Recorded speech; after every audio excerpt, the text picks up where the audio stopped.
دوستان و بینندگان عزیز سلام. امیدوارم که هر جایی که هستید شاد و سلامت باشید و ایام باشید. تعداد زیاد از دوستان در مورد مهاجرت از ما در استرالیا پرسیده و اینکه از کدام برنامه ما استفاده کردیم و استرالیا آمدیم.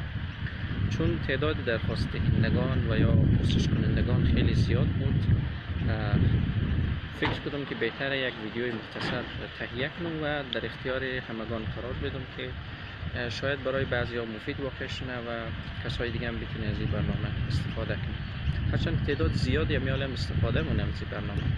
دولت استرالیا یک برنامه مخصوص داره تحت عنوان The Special Humanitarian Program که یک نوع ویزه هم اختصاص داده در این برنامه یا تحت پوشش از این برنامه یک ویزه میده که ویزه سب کلاس 202 باشد، یک نوع ویزه بشردوستانه. خب هر کسی که علاقمند باشد که از طریق از این برنامه بخواه مهاجرت کنه به استرالیا میتونه در گوگل برو سرچ کنه The Special Humanitarian Program SHP یا The Special Humanitarian Program Visa. همین دو عنوان رو اگر در گوگل سرچ کنه دوستان میتونه که در صفحه اصلیش بره و بعد در اونجا شرایط و راهنمایی درجه میتونه که از اون صفحه استفاده کنه. ما خودم شخصا از برنامه The Special Humanitarian Program Visa استفاده کردم و نتیجه مثبت گرفتیم و تونستیم که به استرالیا مهاجرت کنیم.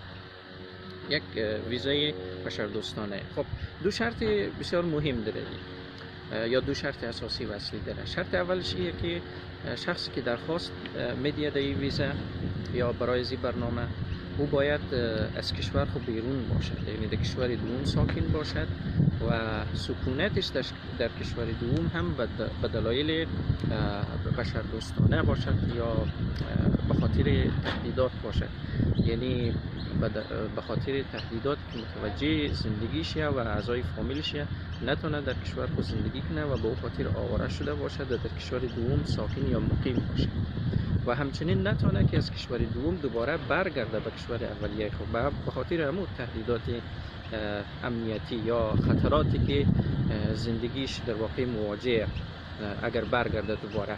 این شرط اول. شرط دومش که او هم بسیار مهمه ایه که در کشور استرالیا درخواست دهنده باید یک شخص رو داشته باشه که او رو پروپوز کنه، یعنی یک پروپوزر داشته باشد.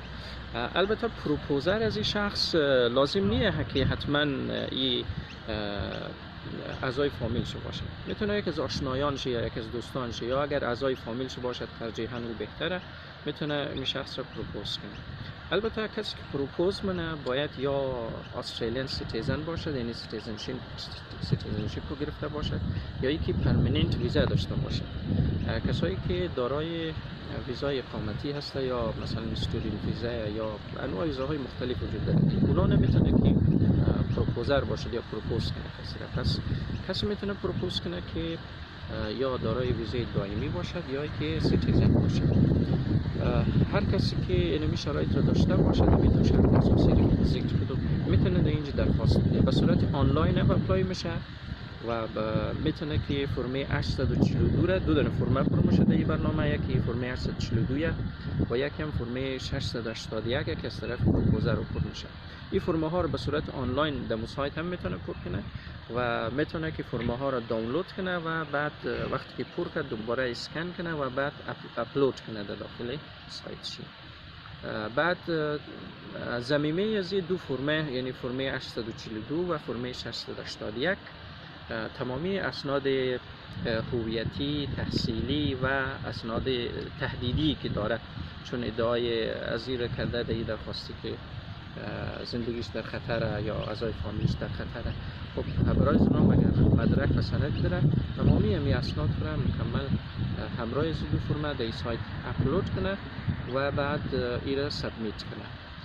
قابل یادآوری هست که کسایی که در این ویزا اپلای نه یا در این برنامه اپلای نه، اونا اگر درخواست پذیرفته نه و نتیجه مثبت بگیره مصارف آمدنش به استرالیا به عهده خودو میشه، یعنی تیکت های باید خودش بگیره و مسئله اگزیت پرمیتش که میشه هرچند که مصرف میشه تا اگزیت پرمیت اینا رو خودش و پروپوزرش باید به عهده بگیره. اینی مختصر معلوماتی بود که گفتم شاید مفید باشد برای یک تعداد از دوستا. استفاده کنه. باز هم اگر سوالات باقی مانده بود دوستا اگر خواستن میشه که باز ما در خدمت دوستا بیشتر باشیم و بیشتر جزئیات زیادتر بدیم.